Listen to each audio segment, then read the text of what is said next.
Hello students, how are you? I hope you all are fit and fine.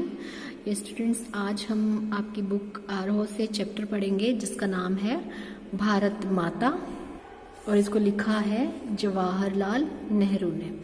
Jawaharlal Nehru Bharat से बहुत प्रेम करते थे, भारत के बहुत लोकप्रिय नेता रह चुके हैं।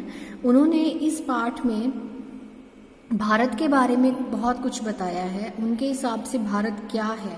भारत एक ऐसा देश है जो पूरी तरह से जिसके लोग जो हैं एक दूसरे से प्रेम करने वाले हैं। यहाँ की नदियाँ, यहाँ के पहाड़, इन सबको वो भारत माता कहते हैं। इसमें क्या बताया उन्होंने? प्रस्तुत पाठ हिंदुस्तान की कहानी का 5वां अध्याय है।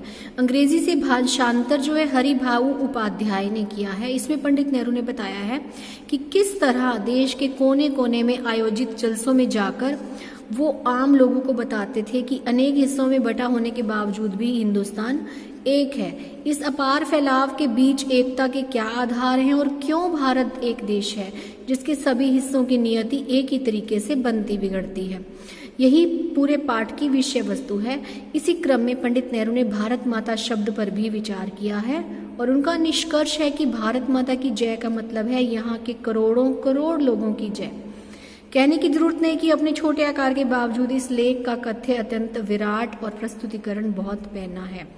यानी कि इस पाठ में बताया गया है, लेखक ने क्या बताया है? भारत एक ऐसा देश है जो इतने हिस्सों में बटा होने के बावजूद भी, इतनी जातियां होने के बावजूद, इतने धर्म होने के बावजूद भी भारत देश के जो लोग हैं वो एक हैं।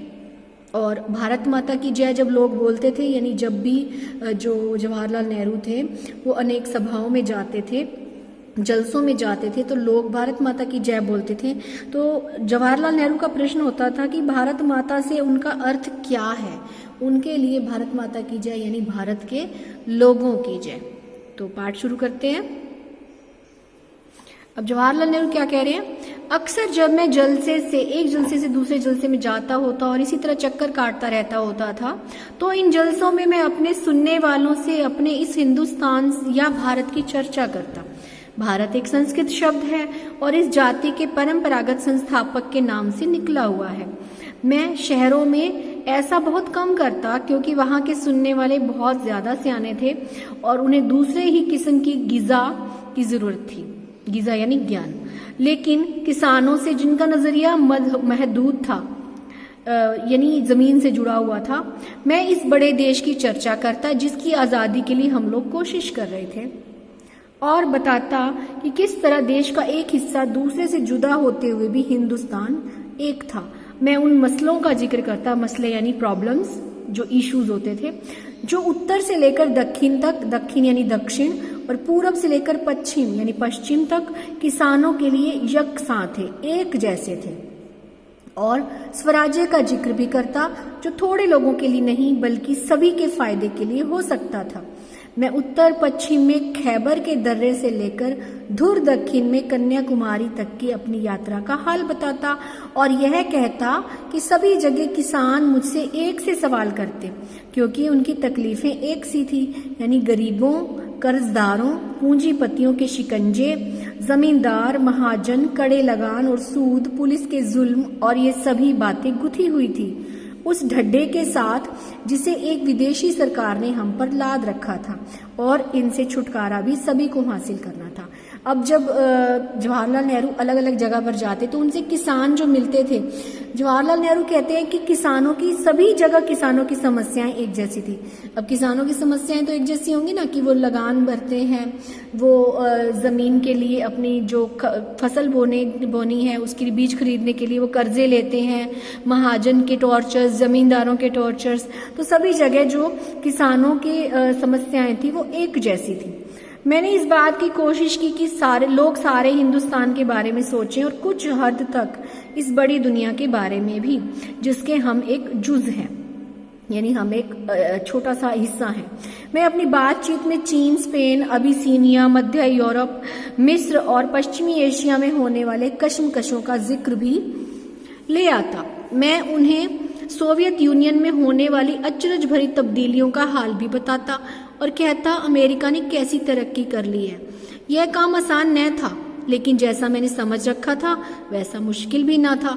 इसकी वजह यह थी कि हमारे पुराने महाकाव्यों ने और पुराणों की कथा कहानियों ने, जिन्हें वे खूब जानते थे, उन्हें इस देश की कल्पना करा दी थी। ये किसानों के बारे में बता रहे हैं। नेहरू कहते हैं कि मुझे ऐसा लगता था कि मैं जब लोगों के बारे में, देश दुनिया के बारे में किसानों को बताता हूँ तो उनके लिए समझना थोड़ा मुश्किल होगा, क्योंकि वो पढ़े लिखे नहीं होते। लेकिन उन्होंने बड़े बड़े ग्रंथ पढ़ रखे थे जिनमें हमारे देश के प्राचीन अवस्था के बारे में सब कुछ बताया हुआ होता था। और हमेशा कुछ लोग ऐसे मिल जाते थे जिन्होंने हमारे बड़े बड़े तीर्थों की यात्रा कर रखी थी, जो हिंदुस्तान के चारों कोनों पर हैं। या हमें पुराने सिपाही मिल जाते जिन्होंने पिछली बड़ी जंग में या और धावों के सिलसिले में विदेशों में नौकरियां की थी।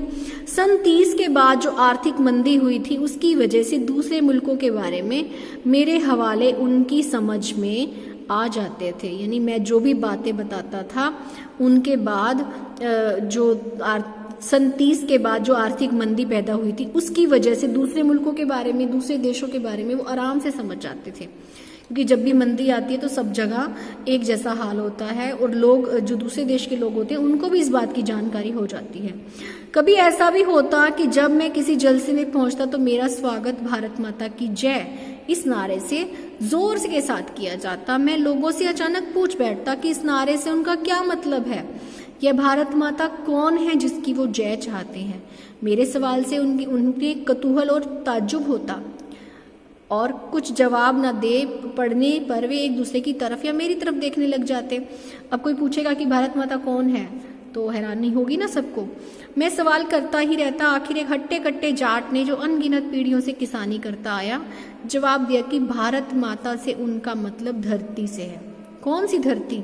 खास उनके गांव की धरती, या जिले की, या सूबे की, या सारे हिंदुस्तान से उसका मतलब है। इस तरह सवाल जवाब चलते रहते, यहाँ तक कि वे ऊब कर मुझसे कहने लगते कि मैं ही बता दूं। मैं इसकी कोशिश करता और बताता कि हिंदुस्तान में सब कुछ है जिसे उन्होंने समझ रखा है। अभी नेहरू के लिए हिंदुस्तान क्या है, लेकिन वह इससे भी बहुत ज्यादा है। हिंदुस्तान के नदी और पहाड़, जंगल और खेत जो हमें अन्न देते हैं, ये सभी हमें अजीज हैं, हमें यानी रिस्पेक्टेड है हमारे लिए। लेकिन आखिरकार जिसकी गिनती है वे हैं हिंदुस्तान के लोग, उनके और मेरे जैसे लोग जो इस सारे देश में फैले हुए हैं। भारत माता दरअसल यही करोड़ों लोग हैं, और भारत माता की जय से मतलब हुआ इन लोगों की जय। तो लेखक के लिए, नेहरू के लिए कौन थे भारत माता? नदी, पहाड़, जंगल, खेत, और सबसे ज्यादा भारत माता के जो लोग हैं, हमारे देश के जो लोग हैं, उनको भारत माता कहा गया है। मैं उनसे कहता कि तुम इस भारत माता के अंश हो, इस तरह से तुम ही भारत माता हो। और जैसे जैसे ये विचार उनके मन में बैठते, उनकी आंखों में चमक आ जाती, इस तरह मानो उन्होंने कोई बड़ी खोज कर ली हो। तो ये था आपका चैप्टर भारत माता। आई होप आपको समझ में आ गया होगा। Thanks for watching. Have a good day.